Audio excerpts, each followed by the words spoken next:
Bonjour mesdames et messieurs, bienvenue à votre chaîne d'information l'Afrique en marché. Bien, n'oubliez pas de vous abonner à la chaîne pour ne pas rater notre prochaine publication.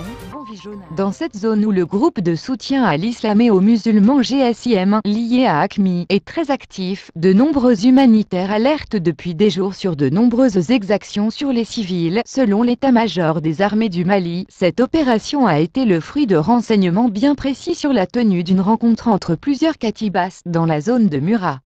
Menée conjointement par des forces au sol et des troupes aéroportées dont les forces spéciales, elle a été suivie d'un nettoyage systématique de toute la zone et a duré 9 jours. Le bilan est lourd dans le camp ennemi. Selon ce communiqué, 203 terroristes auraient été éliminés et une cinquantaine d'autres interpellés.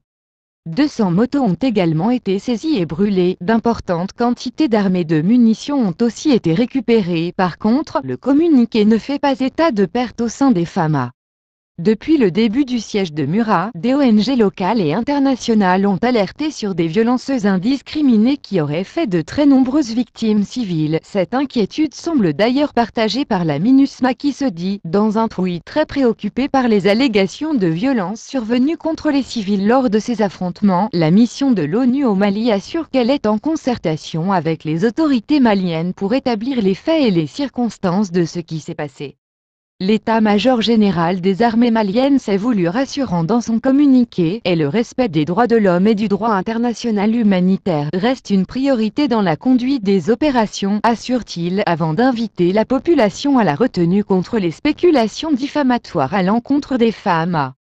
Amnesty International conteste la version de l'armée, mais Amnesty International, qui a contacté des sources sur place, dit tout le contraire. L'ONG s'inscrit en faux contre la version de l'état-major malien, en parlant de 150 à 500 victimes civiles au cours de longs sièges de Murat, selon des témoignages recueillis sur place.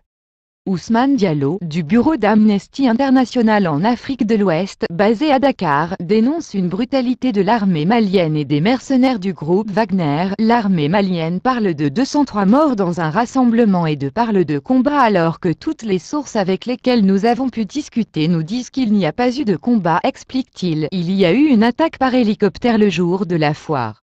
Le siège sur le village a duré plus de 5 jours, au cours duquel l'armée malienne a investi le village, fouillé les maisons, aurait exécuté plusieurs civils et forcé quelqu'un des forains qui étaient à Murat à creuser des tombes afin d'enterrer ou de brûler toutes les personnes qui ont été tuées dans le cadre de ces opérations.